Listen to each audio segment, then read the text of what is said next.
Left my fear by the side of the road. Hear you speak and won't let go. Fall to my knees and lift my hands to pray. When I was 10, my parents got divorced. And at the time, it was really hard, it was really confusing, but even as a 10-year-old, somehow I knew that it was for the better. I didn't take too much time to grieve. I didn't really press in and process that at the time as I should have. Kind of from there, I was invited to a retreat. So I went, and I heard a bunch of other people just sharing their testimony with me, like I am right now with you. Lots of stories resonated with me. At the end of that night, I made a decision to dedicate my life to Jesus and accept him as my personal Lord and Savior, and it was a really awesome night. I'll never forget it. And that was the start of this whole Jesus journey. A couple years later, high school came around, and it was a time of transition, and I quickly fell away from my faith, really quickly. I got involved with drinking at a younger age. I got involved with smoking, and I was hanging out with just the wrong crowd and really just doing a lot of things that I knew deep down weren't what God had for me. And then a couple years later, in junior year of high school, I went to the doctor over some acne because, at the time I was really vain, and I was like, I can't have acne on my face. Oh my gosh. So I got put on birth control because my doctor said birth control can really heal your acne and make it better. So I was like, whatever, put me on whatever. So I went on birth control. Long story short, that pill was so hard on my body, my hormones, that I was just full of mood swings and anger and happy, and then anger and depression was weird. So my doctor had me get off of it. She said, cold turkey, you are to get off this pill. So woke up the next morning, didn't take the pill. Within a couple days, my chemicals in my mind and my brain were so thrown off from not taking the pill anymore that I was clinically depressed, and I fell into a state of complete just isolation and darkness and depression.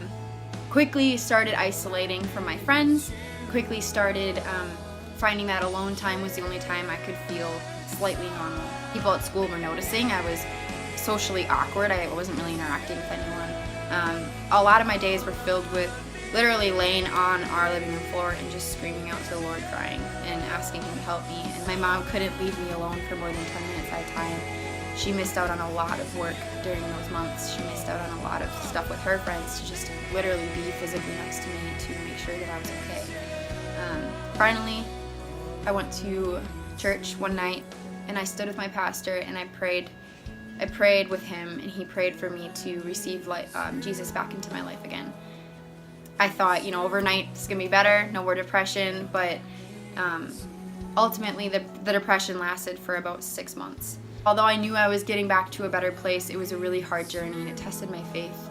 I had to make a decision to follow Jesus, and that meant giving up the life that I was living that wasn't following Jesus. And so I stopped drinking, I stopped doing drugs, I stopped everything that I was doing. I stopped hanging out with everyone, and I just took time to get back to God and really just change for the better. And people were really making fun of me, and they thought that it was all a fraud and it was fake, and that I went from this girl to this girl, and it looked so weird on the outside, but really God was doing such a deep work in me.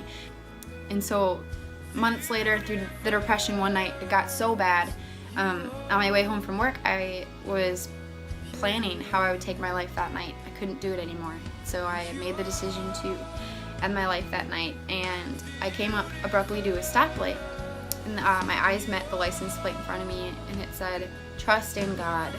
Something so simple and worldly, a license plate led me to turn around and say, okay, never mind, I'm not going to do that, God, I'm going to trust in you another day.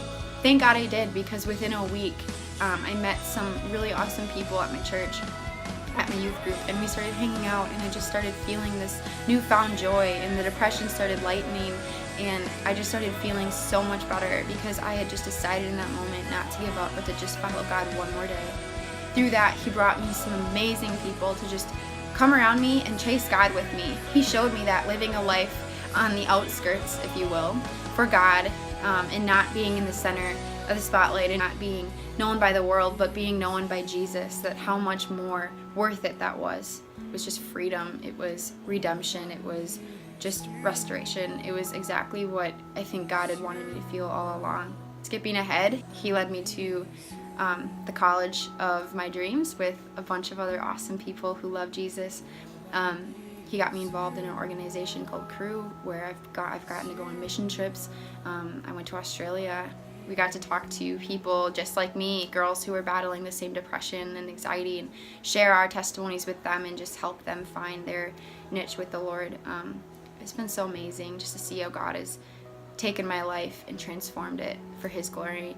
God brought me from a life of darkness and wanting to take my life, and He brought me to a place of complete joy and love and excitement, friendships that really are deep and real and authentic, people who truly want the best for me. He has taken a life of darkness and shame, and He's brought me to a life of amazing love and victory. And so, yeah, I just want to encourage you to let God into your life. Let God show you what He wants to show you. Let God make your life what He wants it to be. It'll be the scariest decision of your life, but it'll be a decision that is the most worth it in your life. So if you want to talk about anything, I would love to comment below or send me a message or post your story and let me just see how God has worked in your life, and I'd love to just see that and pray for you. But yeah, thanks so much for listening.